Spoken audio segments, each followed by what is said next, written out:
వాళ్ళందరూ కూడా ఉద్యోగాలు ఇప్పించేటువంటి కార్యక్రమాలు క్యాలెండర్ని అంటే ప్రతి సంవత్సరం ఎప్పుడు నోటిఫికేషన్ వస్తుంది, ఎప్పుడు పరీక్షలు నిర్వహిస్తారు, ఎప్పుడు రిజల్ట్స్ వస్తాయి, ఎప్పుడు అపాయింట్మెంట్ లెటర్స్ ఇస్తారనేది కూడా ముందుగానే ప్రకటించి దానికి అనుగుణంగా పరీక్షలు నిర్వహించడం అనేది ప్రభుత్వ పరంగా చేస్తూ ఉన్నాం.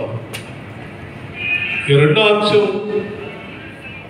పెద్ద ఎత్తున పెట్టుబడులు పెట్టడానికి తీసుకొచ్చేటువంటి పారిశ్రామికవేత్తలకి ముఖ్యంగా సాఫ్ట్వేర్ రంగాలు హైదరాబాద్ తెలంగాణ రాష్ట్రం అనేది ఐటీ హబ్గా ఆనాటి రాజీవ్ గాంధీ గారు ప్రధానమంత్రిగా ఉన్నప్పుడు భారతదేశం పారిశ్రామిక విప్లవాన్ని మిస్ అయింది. కానీ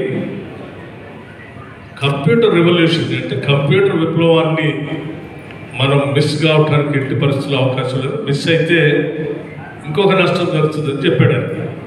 అంటే భారతదేశం అంటే we already missed one industrial revolution, but we can't afford to miss the computer revolution అని చెప్పి ఆయన ప్రధానమంత్రిగా ఉండి ఒక పెద్ద టెక్నాలజీ మిషన్స్ పెట్టి ఈ భారతదేశంలో కంప్యూటర్ రెవల్యూషన్ తీసుకురావడం కోసం పునాదులు వేస్తే ఆనాడు జనార్దన్ రెడ్డి గారు ముఖ్యమంత్రిగా ఉన్నప్పుడు హైటెక్ సిటీకి పునాదులు వేశారు ఆయన డైరెక్షన్ ప్రకారం.